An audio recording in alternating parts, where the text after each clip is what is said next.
Rallying is something very special, you know. I've been following rally since I was very small. It takes a lot of practice. At the same time is to get this passion about what you're doing. It's nice to be back here at Codemasters. I'm one of the younger generation who grew up with Colin McRae era and throughout all the games since. So for me, computer games sit very easily with me, and driving a rally car is lucky enough to be my day job. So to translate that and give people the real perception of what it's like to drive a rally car is something pretty cool. Colin also was the guy who have helped me through my start of the career in rallying. We got very good friends. So when the first Colin McRae started, we were practicing a lot, testing a lot. That was very enjoyable to be a part of the first game. And for me, he was a fantastic person, and everybody knows his driving style. He was very aggressive and good fun.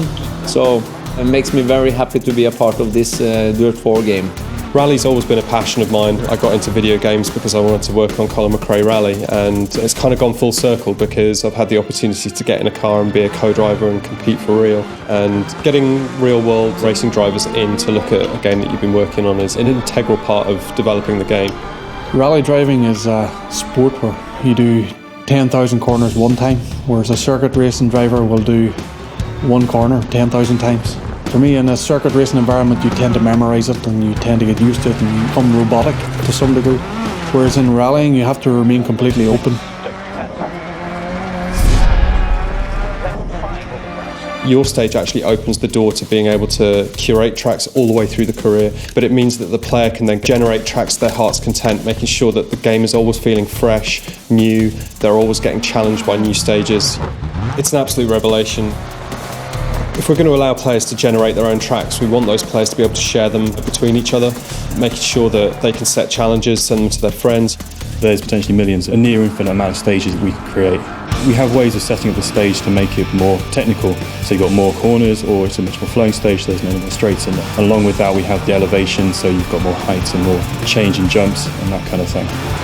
My dream has been to make a stage in Dirt 4, share it to all my fans. I put time in, hopefully nobody beats me, but to make a proper competition out of this. If somebody beats me, it will be some proper trophies.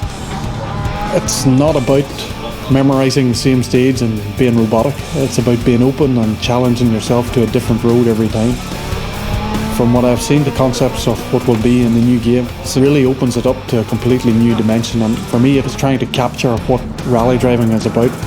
The kick I get out of it, the buzz I get out of it is putting myself against different roads around the world, going around the side of a mountain, not knowing what's coming, and putting that pure trust in the pace notes that you're getting. If it all works, there's no better buzz.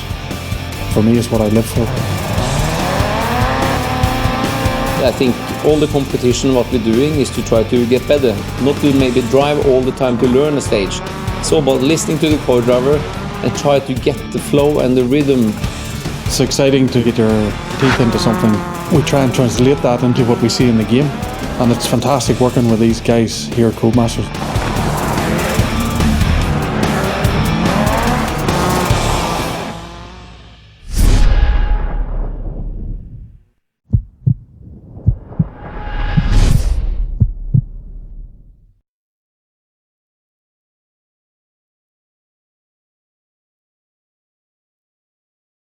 Peggy 3.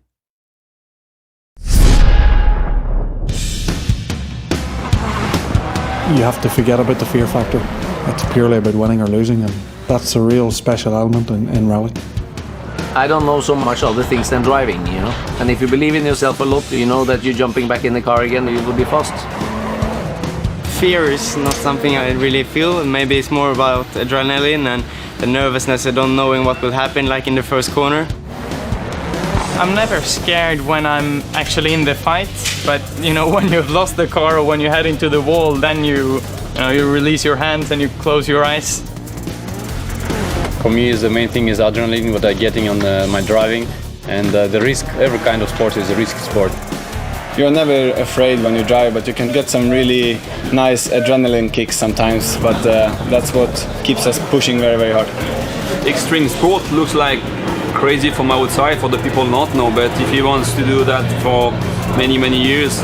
You really need to be super well prepared, well organized, and work is the key. Actually, I'm not afraid from a high speed or the big jumps or door-to-door racing. The most thing what I'm afraid is for really fast stopping the car in 1 second. Of course, big crashes make you think, but if you start feeling fear, I think you lose your game, and you shouldn't maybe think about it, but of course you have to drive smart. In the 2 last years I've had 2 big crashes, and both times I was feeling pretty sore immediately after, and I was feeling like a very old man who had pain in his whole body and all this, but just 2-3 days afterwards you're all fine. Maybe the ugliest crash in rally maybe ever, you know, is the one I had in Germany, where I almost killed my co-driver, you know. He went to hospital, and week after we going to Japan, first time Rally Japan is on, you know, with all the fans and all the people say, okay, it'll be difficult for Petter to come back again after that accident. And first stage in Rally Japan, even with the same co-driver, we won the stage 15 seconds in front of Loeb. We won the race. It's not enough with that, you know, but I won also the 2 next races. So 3 races in a row after maybe the biggest accident in rally. It's all about how much you want it. That's the buzz in driving a rally car. It's driving blind to a certain degree. You know, you're arriving at a corner, top speed, near close to 200 kilometers an hour.